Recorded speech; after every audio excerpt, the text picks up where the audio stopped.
Je suis pas trop du genre à regarder en arrière. Mais là, l'année prochaine, ça va être mes 20 ans de carrière.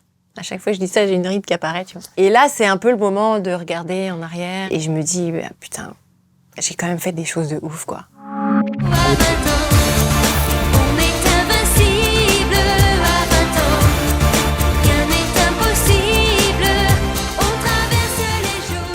Je voulais être championne de patinage artistique. Puis j'ai eu un drame, entre guillemets. Je me suis pété le genou à 2 mois des championnats de France. Quand j'ai compris que le patin, c'était fini pour moi, j'ai réfléchi à qu'est-ce qui me plaisait dans ce sport.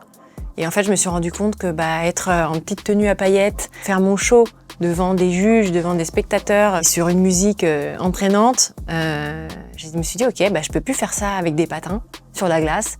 Et je vais faire ça sans patins, quoi.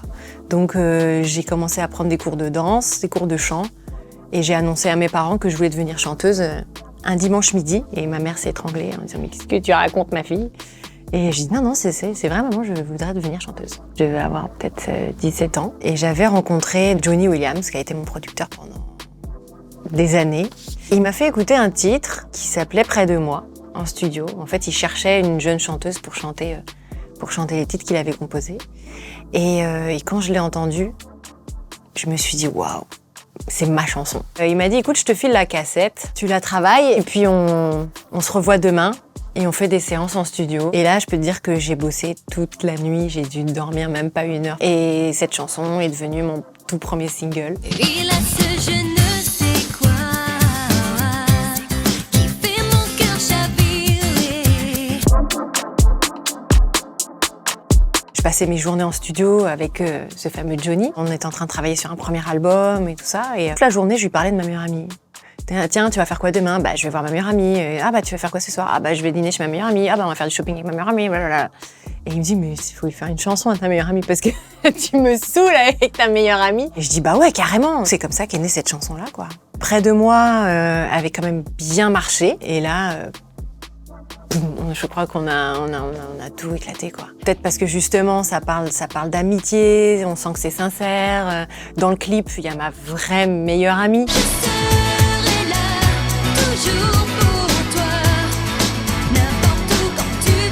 Quand on est sincère et qu'on dit les choses comme elles sont, le public le ressent, je crois.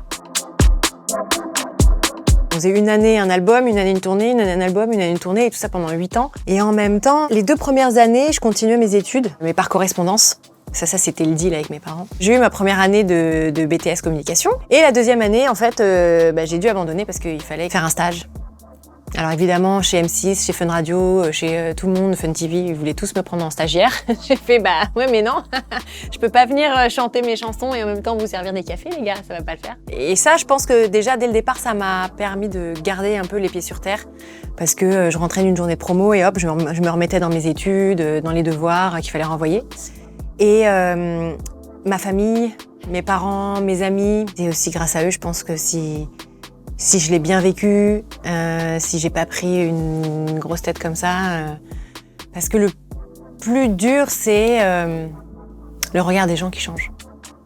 Avant que l'artiste change, c'est le regard des gens, et là tu peux vite péter un câble, vraiment. Je suis partie en plein lancement d'un album, et j'ai eu des gros problèmes avec les personnes avec qui je travaillais à ce moment-là, et donc j'ai décidé de partir comme ça, alors que c'était pas du tout la bonne période, le bon moment, bref. Mais je voulais plus du tout travailler avec ces gens-là. Ils m'avaient vraiment dégoûtée de ce métier, tellement qu'à un moment donné, on me parlait de musique, on me parlait de chanter, je me mettais à pleurer. Et en même temps, je suis pas restée à rien faire parce que j'ai continué à tourner dans des fictions. Et heureusement que j'avais ça parce que je pense que ça m'a aidée. C'est tout. Je suis pas trop du genre à regarder en arrière. Mais là, l'année prochaine, ça va être mes 20 ans de carrière.